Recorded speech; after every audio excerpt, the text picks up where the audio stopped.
नमस्कार दोस्तों, पीएमसी हिंदी में आप सभी का हार्दिक अभिनंदन है। मैं डॉक्टर शुभम सक्सेना आप सभी के सामने पुनः उपस्थित हूँ। जिन खोजा तिन पाइयाँ गहरे पानी पैठ पुस्तक का भाग 2 लेकर के।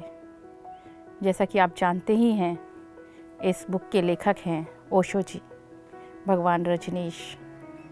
बहुत ही रोचक तरीके से पिछले एपिसोड में हमने देखा था कि कुंडलिनी कैसे जागृत की जाती है।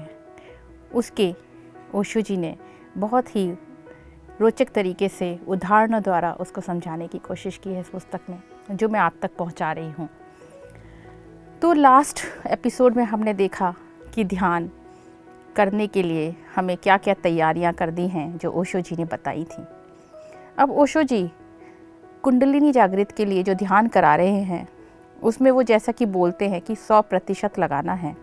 उसके 4 चरण बताते हैं। पहले चरण में वो कहते हैं कि ध्यान में बैठ जाइए। ध्यान की अवस्था में बहुत आरामदायक अवस्था में बैठिए, दूरी बना करके बैठिए एक दूसरे से, क्योंकि ध्यान के बाद जो आपके साथ होने वाला है, जिस स्थिति में आप रहने वाले हैं, उसका आपको भी आभास नहीं होने वाला है।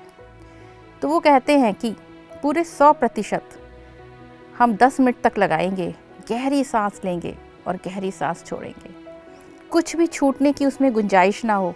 उदाहरण क्या देते हैं ओशो जी?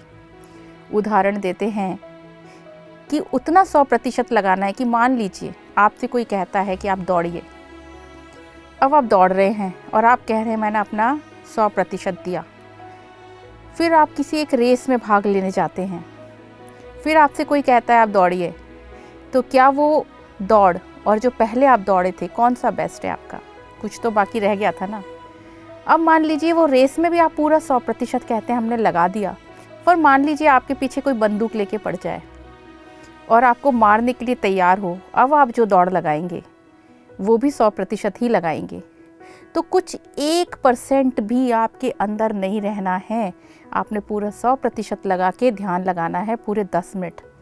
पूरी लंबी सांस लेनी है और पूरी लंबी सांस छोड़नी है, फिर पूरी लंबी सांस लेनी है, पूरी लंबी सांस छोड़नी है।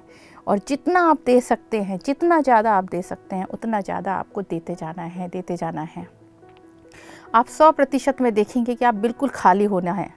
आपको बिल्कुल खाली होना है, आपके अंदर कुछ भी नहीं रहना है, ना कोई भावना, ना कोई आशा, ना कोई विचार, कुछ भी नहीं। पूरी तरीके से आप अपने को खाली करेंगे और गहरी सांस लेंगे और गहरी सांस छोड़ेंगे। दूसरे स्टेप में वो बोलते हैं कि अब आपके अंदर से मैं शांत हो जाता हूँ। अब भी आप गहरी सांस लेंगे और गहरी सांस छोड़ेंगे 10 मिनट तक, पर अब आपके शरीर के साथ जो हो रहा है आप उसे होने देंगे। आप रोना चाहते हैं, आप रोइए। आप लेटना चाहते हैं, आप लेटिए। आप लौटना चाहते हैं, आप लौटिए। आप आवाज़ लगाना चाहते हैं, आप जो आपको हो रहा है, आपने 1% भी उसको रोकने की कोशिश नहीं करनी है, क्योंकि अगर आपने उसको रोक दिया तो वो आपके अंदर दफन हो जाएगा और आपका जो एक ओपननेस है, आपका जो एक मिलन होने वाला है उस परम शक्ति के साथ, वो रुक जाएगा। तो आपको ओपन होना बहुत ज़रूरी है। आपको अपने को बांध के नहीं रखना है। आपने अपने आप को स्वीकारना है कि अरे मैं ध्यान में रो रहा हूँ, पास वाला क्या कहेगा, बिल्कुल भी नहीं सोचना है। तो जो आपके साथ हो रहा है आप उसे होने देंगे, और जब वो आपके साथ हो रहा है आप उसे स्वीकार करेंगे। 10 मिनट तक आप ये करते रहेंगे। उसके बाद तीसरी अवस्था में वो बोलते हैं कि अब आपको क्या करना है? आराम करना है। अब आपको विश्राम करना है, अपने आप को छोड़ देना है, उस अनंत शक्ति के लिए छोड़ देना है। और आप अपने अंदर महसूस करेंगे एक नई ऊर्जा, नई शांति। जो हो रहा है, जैसा हो रहा है, आपने वैसे लेट जाना है जैसे एक मृत व्यक्ति लेटता है। आपको सिर्फ सुनाई देगा। आपको चिड़ियों की आवाज़ भी सुनाई दे सकती है, सागर का गर्जन सुनाई दे सकता है, आपको हवा की आवाज़ भी सुनाई दे सकती है। सिर्फ आपने महसूस करना है, बिल्कुल आराम करना है, बिल्कुल रिलैक्स करना है। और 10 मिनट तक, और 10 मिनट बाद आप ध्यान से बाहर आ सकते हैं। तो मिला क्या आपको? इस ध्यान की अवस्थाओं को आपने महसूस किया, आप उसमें 100% गए। तो ओशो जी बता रहे हैं कि ये जो ध्यान है, ये अनंत संभावनाओं का आकाश है। अनंत संभावनाएं हमारे अंदर हैं, चाहे वो पदार्थ के रूप में हो, चाहे वो पेड़ के रूप में हो, चाहे वो पक्षी के रूप में हो। हर कुछ यहाँ पे हम जिसको जड़ समझते हैं वो चेतन है, और चेतनता ही इस पृथ्वी को चला रही है, और हम सब एक चेतना से ओतप्रोत हैं। और ये जो ब्रह्मांड है इसका एक अंश है, और सभी के अंदर एक चेतना है। अगर हम सूरज को देखते हैं, सैकड़ों मील दूर है हमसे, क्या कर सकते हैं? पर ये हमें पता है कि जिस दिन सूरज नहीं है, हम भी उस दिन नहीं हैं। सूरज की रोशनी हमको जिंदा रखे हुए है। सूरज की रोशनी से हमारे अंदर चेतना आती है। सूरज हमें एक तरीके से जागृत रखता है। तो क्या हम सूरज से नहीं जुड़े हुए हैं? हम सूरज से जुड़े हुए हैं। अब हमें जीने के लिए चाहिए वायु। अनंत वायु है हमारे आसपास, प्राण वायु जो हमें चाहिए। अगर एक दिन भी वायु ना हो तो क्या हम जी सकते हैं? तो प्राण वायु जो हमारे अंदर है, जो हमारे आसपास है, वो भी हमें चेतना प्रदान करती है।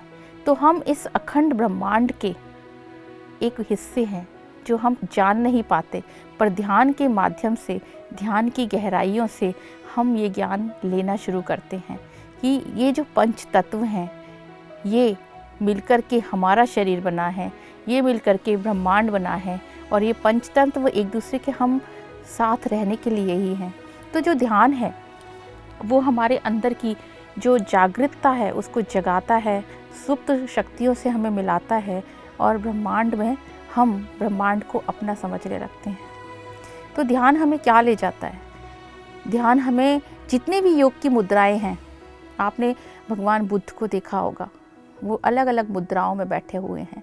तो पहले उन्होंने ध्यान किया, ध्यान के बाद योग की मुद्राएं आई, और वो मुद्राएं हमको बताती हैं चेहरे से, उनकी मुद्राओं से हमें पता चलता है कि आपकी आंतरिक स्थिति कैसी है। तो ध्यान के बाद हम योग मुद्राओं में पहुंचते हैं। और उसके बाद अगर हम और देखना चाहें तो हम देखेंगे कि अगर नृत्य है, नृत्य भी ध्यान से ही आया। लोग कहते हैं कि मीरा नाचना सीखने गई थी, क्या उन्होंने नृत्य सीखा था?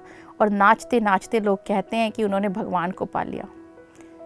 पर मैं कहता हूँ, ओशो जी कहते हैं कि मुझे लगता है कि ध्यान के माध्यम से जब उन्होंने ईश्वर को पा लिया, ईश्वर को पा करके तो कोई भी नाच सकता है। वही मीरा ने किया, वो नाचती रहीं क्योंकि वो ईश्वर को पा चुकी थी, और वो ये समझा नहीं पा रही थी कि उन्होंने क्या पा लिया। शब्दों की अपनी सीमितता है, उस सीमितता को वो बयान नहीं कर पाई, तो उन्होंने नाच नाच के उसको बयान करना शुरू किया। उसको वो जो प्रसन्नता उनके चेहरे पर दिखती थी, जो खुशी उनके चेहरे पे मिलती थी, जिसको हम कोई भी नाम दे सकते हैं, जो परमात्मा उनको मिल गया था, वो ध्यान के माध्यम से ही मिला, जिसे बाद में नृत्य कहा गया। तो मीरा ने ईश्वर को पाया तो नृत्य हुआ। उसी तरीके से कृष्ण भगवान, और उन्होंने जो बांसुरी चलाई, जो उन्होंने संगीत दिया, वो ध्यान का ही था। तो ध्यान के बाद से बहुत सी ऐसी सिद्धियां हैं जो हमारे अंदर आ जाती हैं, और ध्यान जो हमें देता है वो देता है हमें परम सुख, परम शांति। कोई भी नाम से हम इसको बुला सकते हैं। ध्यान से हम कृष्ण बन सकते हैं, जैसा कि बार बार वो कह रहे हैं कि ध्यान ही कृष्ण बना सकता है, ध्यान ही बुद्ध जैसे लोग आ सकते हैं, ध्यान से ही महावीर हमारे दरवाजे पर खड़े होते हैं। तो जो ध्यान है वो समय से परे है। हम ये मानते हैं कि कृष्ण हुए थे 5000 साल पहले, हम ये जानते हैं कि 2500 साल पहले बुद्ध भगवान बन गए थे, महावीर भी 2000 साल पहले बन गए थे, जीसस 2000 साल पहले हो सकते हैं। पर ये सब एक जो समय है वो इस लोक में है। ध्यान में जब हम होते हैं तो सिर्फ एक दरवाज़ा होता है, उस दरवाजे के अंदर या तो प्रवेश करना होता है या सैकड़ों साल हमें इंतज़ार करना होता है। वो यात्रा अनंत हो सकती है, सैकड़ों जन्मों की हो सकती है, पर जब ध्यान के अंदर हम जाते हैं तो तुरंत जाते हैं, वहाँ कोई समय नहीं होता। और जब उसमें जाते हैं, क्योंकि वो अकाल से परे है, तो हम जाते हैं कि सामने हमारे बुद्ध खड़े हुए हैं, एक तरफ हमें कृष्ण भी दिखाई दे सकते हैं, महावीर से भी हम मिल सकते हैं, और जीसस भी हमारे पास आ सकते हैं। तो ध्यान जो है वो हमें मिलाता है अनंत ब्रह्मांड से, हम उसका एक हिस्सा हो जाते हैं। जैसे कि कबीर ने कहा ही है कि ढूंढत ढूंढत मैं ढूंढता ही रहा, मैं ढूंढता ही रहा, मैं ढूंढता ही रहा, और जब मुझे मिला तो मैं समझ ही नहीं पाया कि मैं क्या मिला। पहले तो मैं ये समझा कि मैं एक बूंद सागर में मिल गई, पर बूंद सागर में मिल गई। फिर मैंने दोबारा से अपनी गलती को सुधारा और मुझे समझ में आया कि सागर ही बूंद में मिल गया। जब एक बड़ा सागर बूंद में आकर के मिलता है तो आप सोच सकते हैं कि कैसा मति भ्रम होता है। समझ में आना बंद हो जाता है कि वो जो अनंत सुख, अनंत परमात्मा जब हमारे ऊपर से बरस रहा है तो हम उसे कैसे अभिव्यक्त करें। उस अभिव्यक्ति को समझाना शब्दों से परे है। तो फिर हम ऐसी ऐसी बातें करते हैं जो आसपास के लोगों को समझ नहीं आती हैं। जो परम सुख हमारे चेहरे पर दिखाई देता है, चाहे वो नृत्य के रूप में हो, चाहे वो बांसुरी के रूप में हो, चाहे वो घूमने के रूप में हो, या फिर जीसस की तरह वो ज्ञान कि शूली पर चढ़ने के बाद भी कहें कि अज्ञानी लोग हैं, इन्हें माफ़ कर देना, तो वो सब लोगों को समझ में नहीं आता है। और वो जो ज्ञान समझ में नहीं आता है तो लोग फिर उसको स्वीकारना, जो हमारे आसपास के लोग हैं वो उस जीवन को, उस व्यक्ति को स्वीकारने से परहेज करते हैं। पर ये जो ज्ञान आपको मिला है ये सबको तो नहीं मिलता। जिसको मिलता है वो समझता है और वो समझाने की कोशिश करता है, पर आपको निडर बनना पड़ेगा, आपको साहस लाना पड़ेगा, क्योंकि आपकी कंडीशनिंग हजारों सालों से ऐसी ही की जा रही है कि ये चीज़ करनी है हमें, ये चीज़ नहीं करनी है। आपको वो साहस लाना पड़ेगा उस नदी जैसा कि जो पहाड़ों से निकल कर के आती है और उसको एक अंदर से डर होता है कि अब वो सागर के अंदर जाने वाली है और उसकी अपनी जो एक उपस्थिति है, उसकी अपनी जो एक इम्पॉर्टेंस है, उसकी अपनी जो एक आइडेंटिटी है, वो अब ख़त्म होगी और वो क्या कहलाएगी? सागर। पर अगर दूसरे पॉइंट ऑफ व्यू से देखें तो नदी क्या कहलाती है? सागर। उसको विशालता मिल जाती है। वो जब अपने को खोती है तभी तो वो एक नई चीज़ पाती है। तो जब हम अपने को खो देंगे, 100% अपना दे देंगे, तो फिर जो मिलेगा वो परम सुख, वो परम शांति, जिसको हम शुरू में ही कहा था, जिसको हम कह सकते हैं निर्वाण, जिसको हम कह सकते हैं मोक्ष और परमात्मा। कुछ भी हो सकता है वो, पर वो सबसे परे है। वो जब मिल जाता है तो फिर कृष्ण ही बनते हैं, महावीर ही बनते हैं, बुद्ध ही बनते हैं। तो ये जो ध्यान है ये क्या दे रहा है?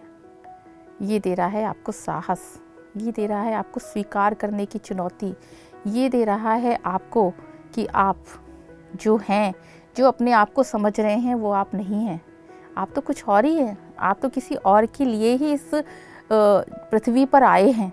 जो शुरुआत में ओशो जी ने एक प्रश्न पूछा था कि मैं नहीं जानता कि आप लोग क्यों आए हैं, उसका उन्होंने उत्तर हर पल दिया है कि हम यहाँ क्यों आए हैं।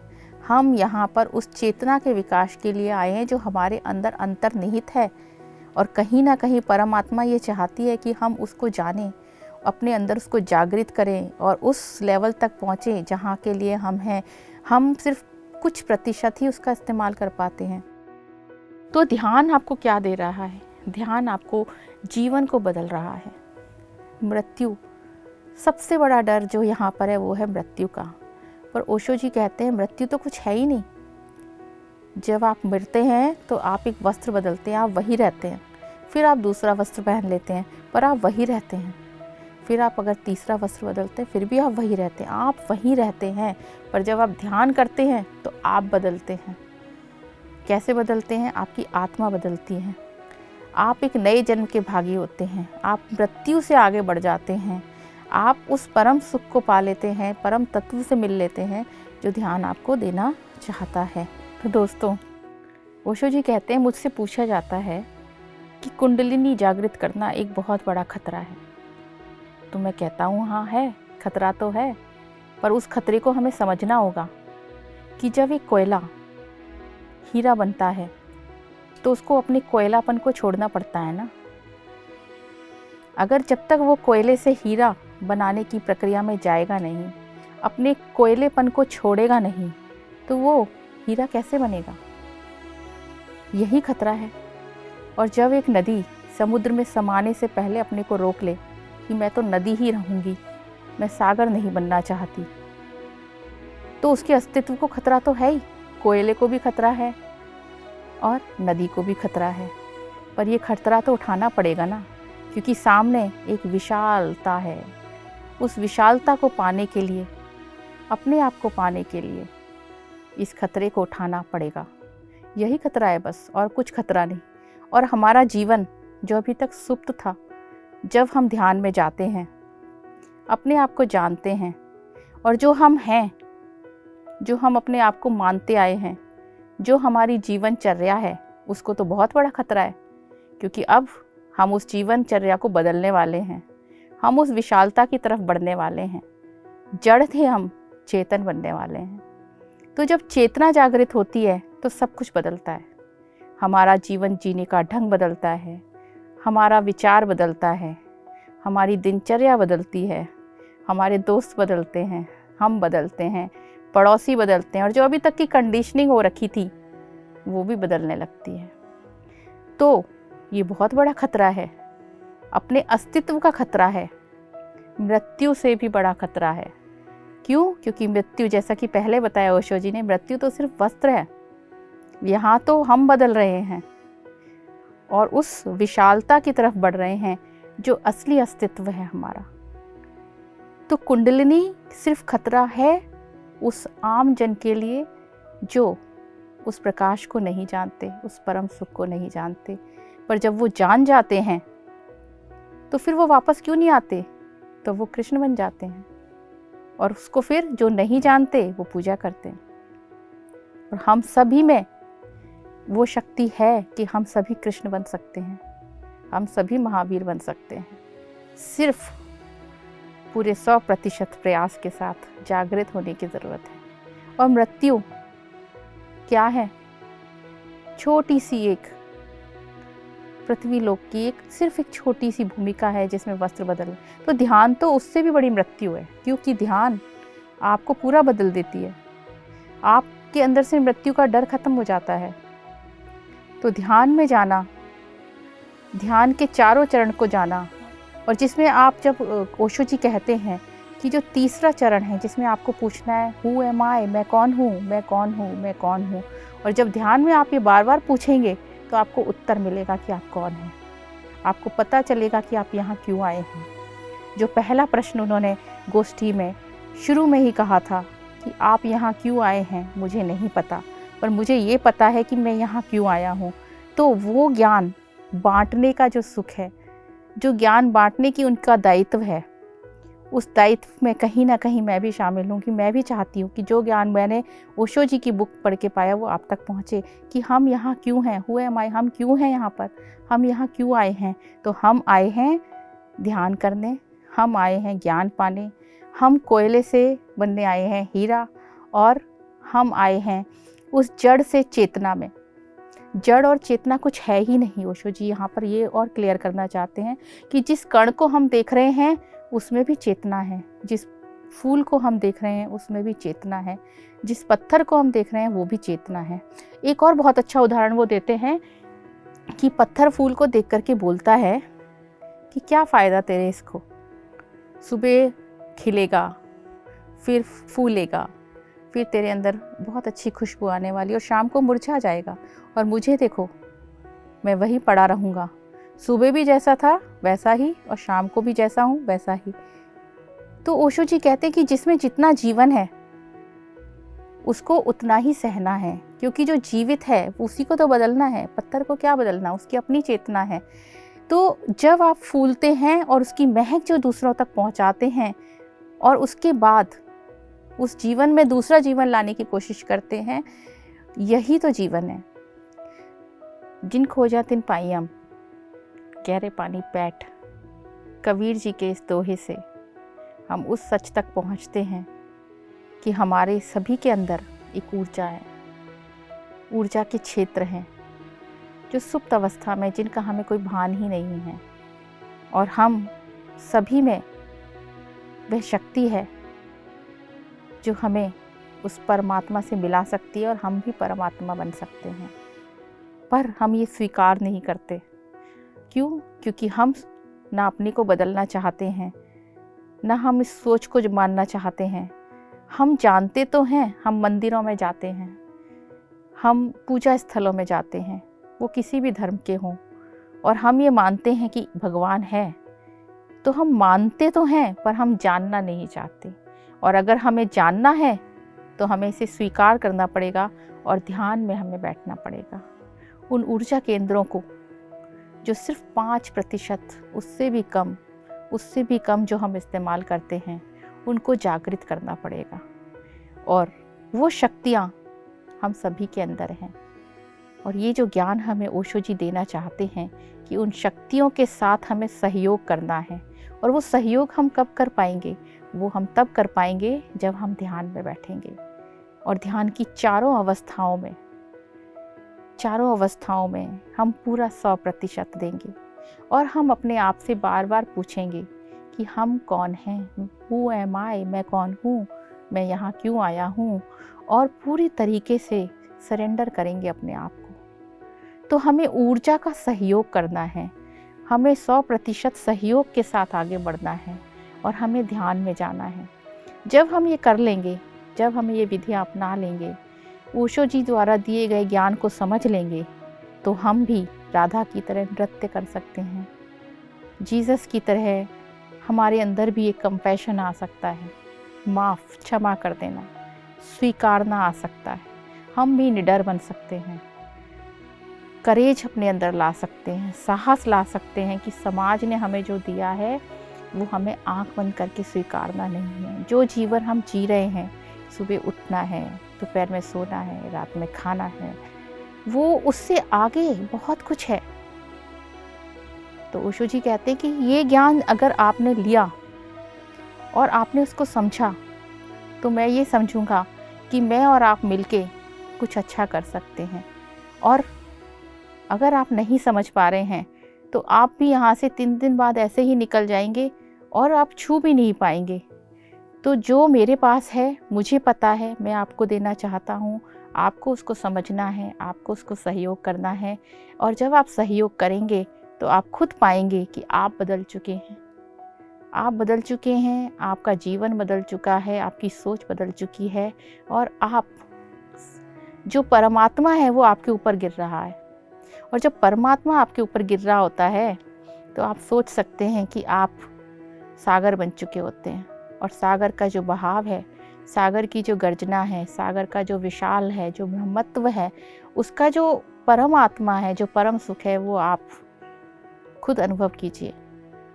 तो दोस्तों, आशा करती हूँ कि आपको जिन खोजा तिन पाइयाँ के ये विचार ओशो जी द्वारा दिए गए हैं आपको अच्छे लगे होंगे और ज्ञान के इस सागर को जिस उद्देश्य से ओशो जी पहुंचाना चाहते हैं वह उद्देश्य उनका सफल हुआ होगा। और मैं आशा करती हूँ कि हम पार्ट 3 में फिर से मिलेंगे आप सभी के साथ। तब तक के लिए मैं आप सभी का आभार व्यक्त करती हूँ और आप सभी का तहे दिल से शुक्रिया अदा करती हूँ। Thank you.